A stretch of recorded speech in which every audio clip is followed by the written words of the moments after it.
rôle comme porte-parole, c'est d'aider à sensibiliser les gens et les médias à cette cause. Moi, j'ai l'impression que je suis venu me faire sensibiliser moi-même. Je suis bénéficiaire ici depuis quelques mois déjà. Je cherche un nouveau travail. Fait que ça m'aide vraiment à finir mes mois. Puis je me trouve chanceux de pouvoir profiter de ces dons-là.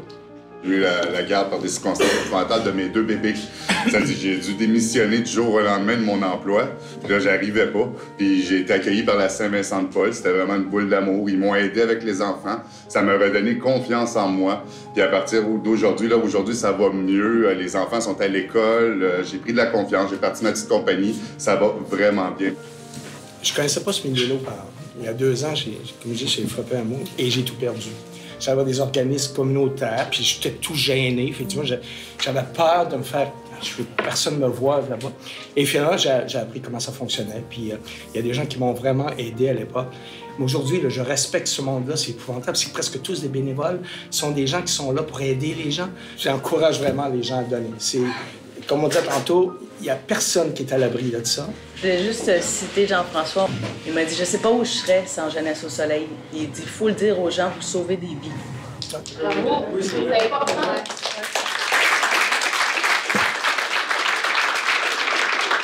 Je suis tellement touché. Depuis lors, je n'avais pas de vous regarder parce que le symbole d'un monde occidental qui est supérieur, je pense, surtout pour les gens de ma génération, est incarné par des hommes qui ont votre profil.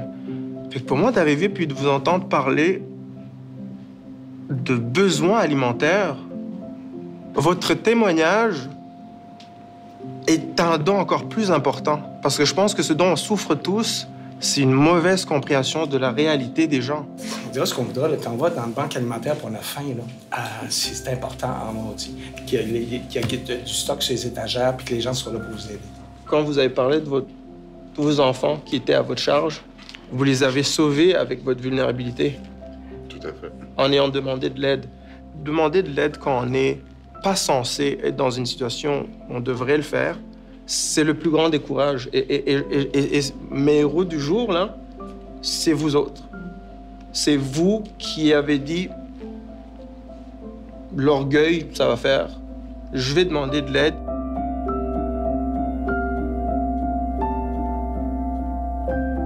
Je me suis rendu compte à quel point j'avais peur que ça m'arrive, en fait, d'entendre ces témoignages-là.